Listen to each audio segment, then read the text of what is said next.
Tomar café é ótimo.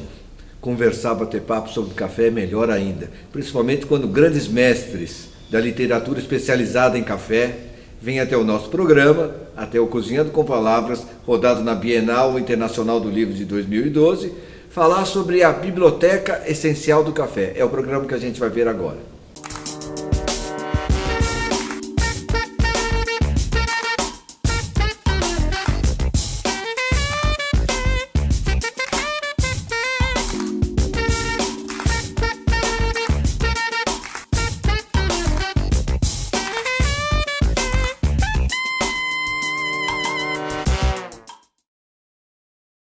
A gente abre aqui a nossa programação com uma mesa redonda chamada Biblioteca do Café, e que a gente vai discutir assuntos como falar sobre as tendências no mundo do café, o que é um café especial, né? Vai ser bem interessante aqui, nós temos grandes especialistas aqui, vai ter uma degustação de café. Eu vou apresentar para vocês a Juliana Bastos, tá? Ela é jornalista, editora da revista Expresso e autora do livro Dicionário Gastronômico do Café com suas receitas, tá? Que vai ter um sorteio aqui de um livro para vocês, o livro dela.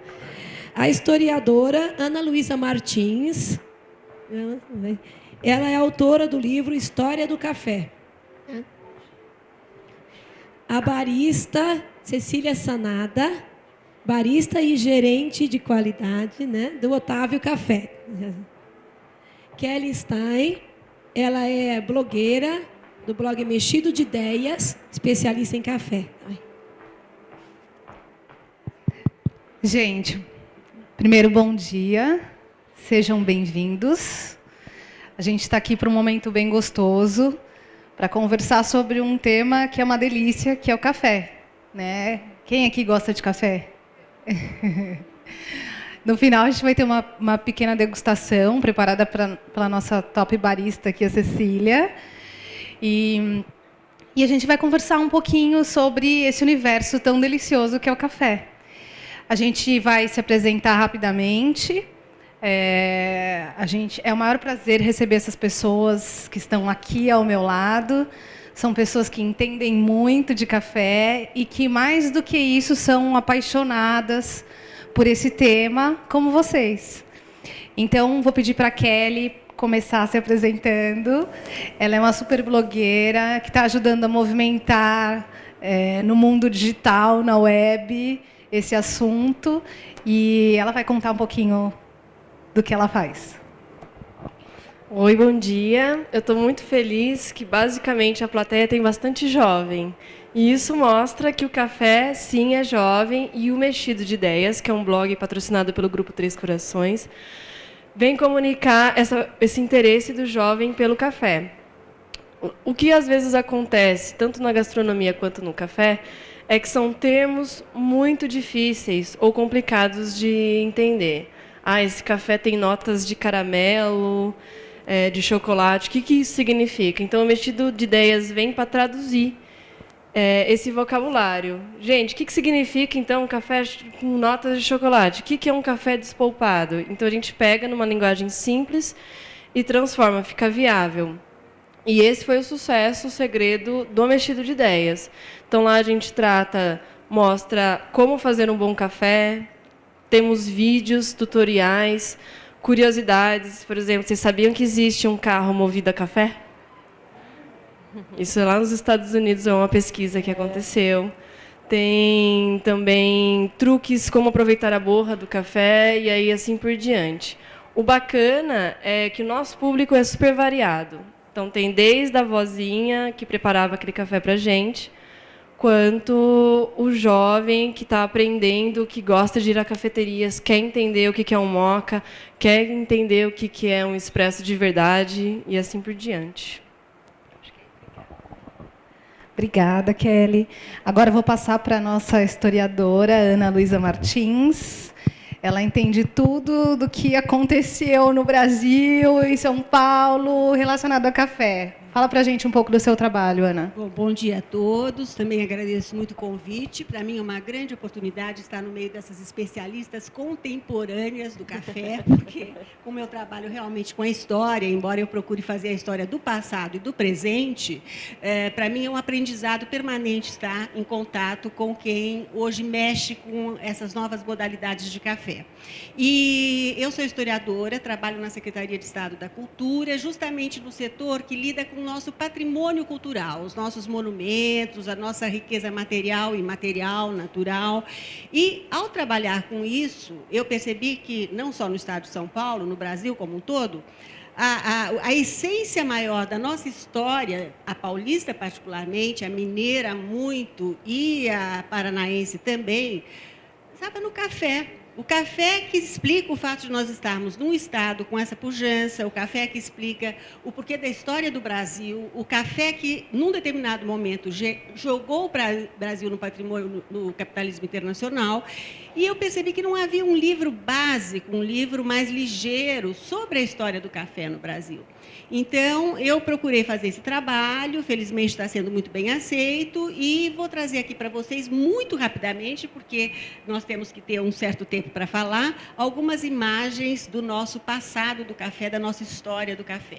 Oportunamente, então, nós vamos projetar para vocês verem. Muito obrigada. Obrigada, Ana. Agora a Cecília pode contar um pouquinho do trabalho dela como barista e como gerente de qualidade do Otávio Café. Para quem não conhece, o Otávio Café é uma das melhores cafeterias da cidade. E eles têm um café próprio, então eles têm uma fazenda e eles produzem o próprio café. Produzem, processam, torram o próprio café e a Cecília acompanha um pouco desse processo todo. Conta para a gente, Cecília. Bom dia a todos. Eu seria a ponta final, né? Antes do cliente poder beber e degustar um bom café. Eu estou aqui com pessoas também especializadas em café, inclusive a Ana Luísa Martins, que quando eu comecei a estudar sobre café, eu falei, eu preciso saber um pouquinho da história do café, né? Li o livro dela, algumas partes, eu fui viajar exatamente na parte do capítulo, fui para Santos, conheci toda a história. Cada vez eu me apaixonei mais, porque isso é parte de São Paulo, né? Eu sou filha de imigrantes japoneses, então a gente tem muita história ligada com o café, né? Então, para mim está sendo um orgulho muito grande estar do lado de grandes feras também.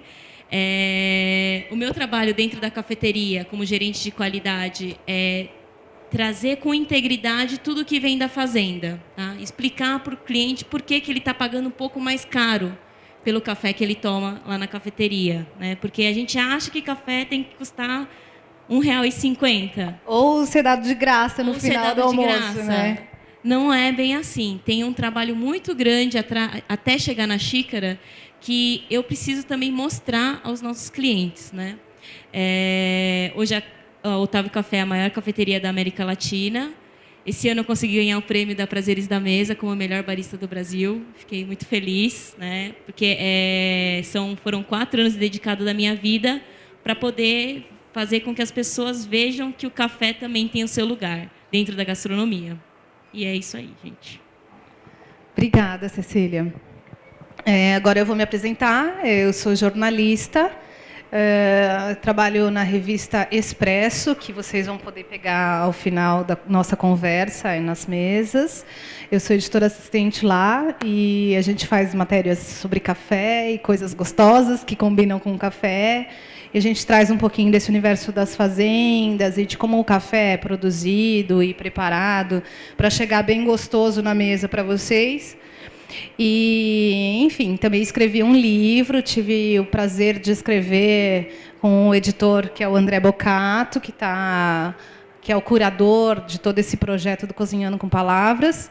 O livro vai ser sorteado também ao Dicionário Gastronômico Café com Suas Receitas, que é um dicionário, né? Então traz um pouco de tudo desse universo e traz receitas deliciosas também.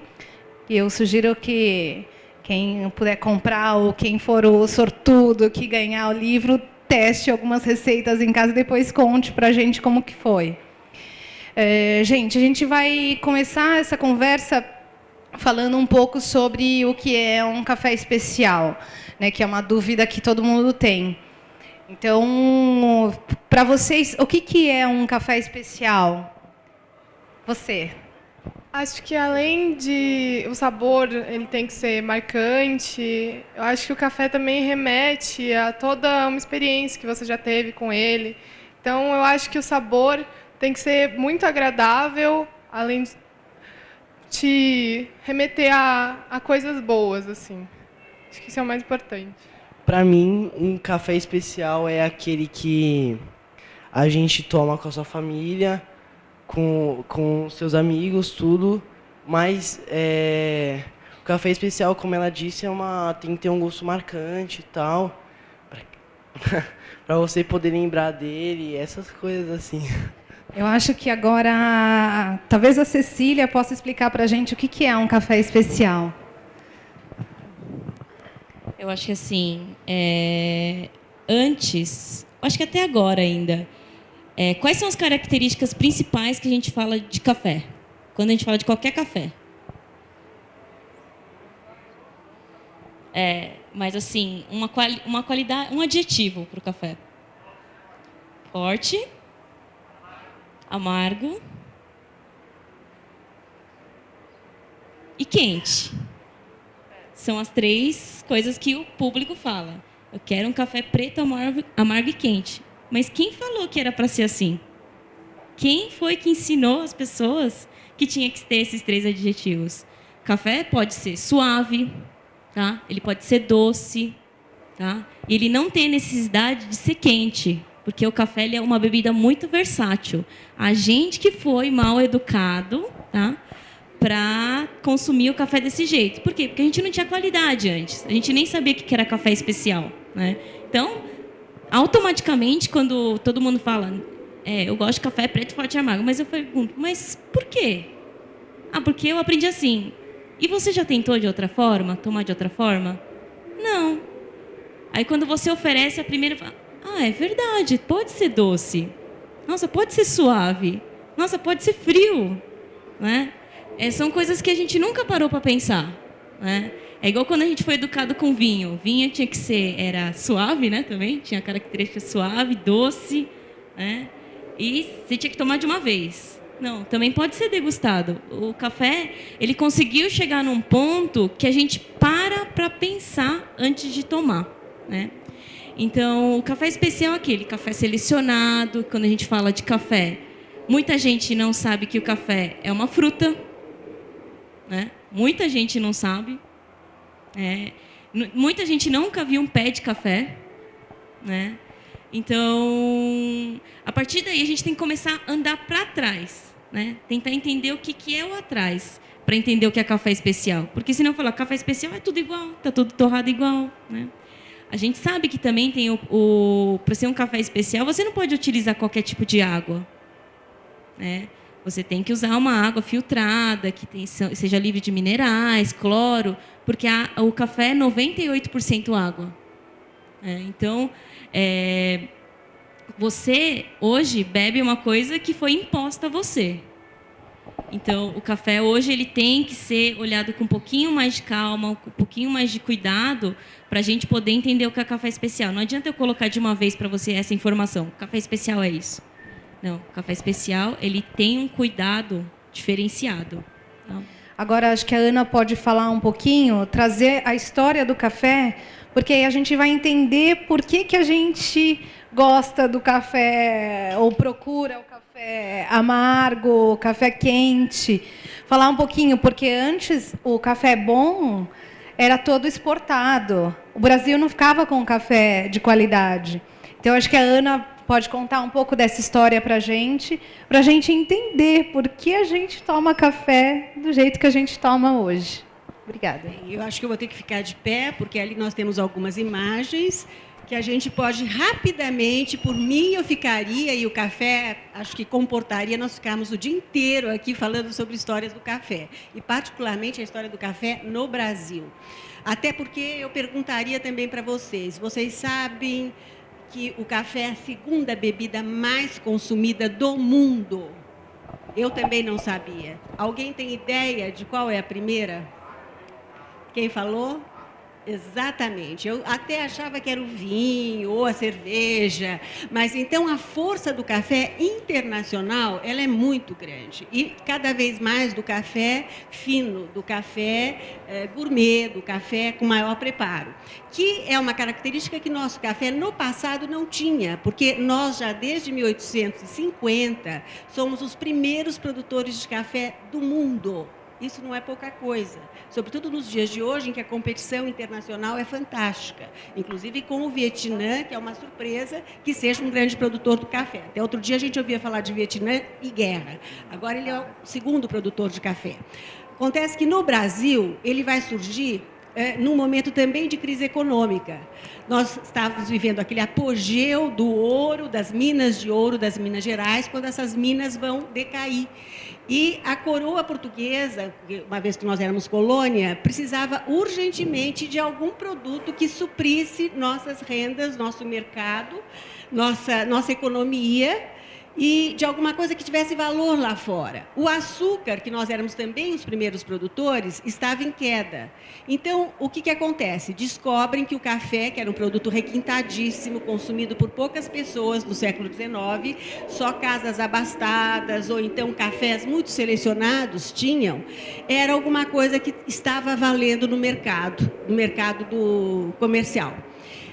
Então, vamos plantar café. Então, por volta de 1830, mais ou menos, o café suplanta o açúcar, que éramos os maiores produtores, e a partir daí não paramos mais. O café entra pelo Rio de Janeiro, vem para São Paulo passa a ser o primeiro produtor do mundo, até que no começo do século XX ele vai para o Paraná. Paraná é o segundo produtor, o primeiro produtor em seguida, e hoje em dia nós temos Minas Gerais, muito por conta dos cafés finos, porque o que acontecia? Nós produzimos em grande quantidade, exportávamos muito, mas pouquíssima qualidade. Nosso café era até mais barato internacionalmente que os demais, mas não tinha qualidade. É esse cuidado que, felizmente, nós estamos tendo hoje. Da década de 90 para cá, nós vimos que o mercado está competitivo, que nós temos condições de fazer um bom café, daí, então, toda essa produção profissionalizada do café. Eu vou passar rapidamente, então, não preciso nem dizer que aquilo que a Cecília falou, a gente vai tomar o café, não tem ideia do trabalho, da história que está por trás dele, do investimento da mão de obra, não é? Desde o surgimento de uma louça especial para o café, que também vai surgir no começo do século XIX, e é esse fato, você segura uma xícara de café, exalando um bom café, e você está com a história em suas mãos. E no caso da história do Brasil, você está totalmente com ela. Por que o café no Brasil? Nós tínhamos uma conjuntura propícia, um clima favorável, uma mão de obra, na época que era mão de obra escrava, muito farta, barata, uma tradição de investir num só produto, uma tradição monocultora e uma demanda do mercado internacional. O preço do café era altíssimo nessa época, no século XIX, lá fora. Se você for procurar na Europa, você não vai encontrar um pé de café.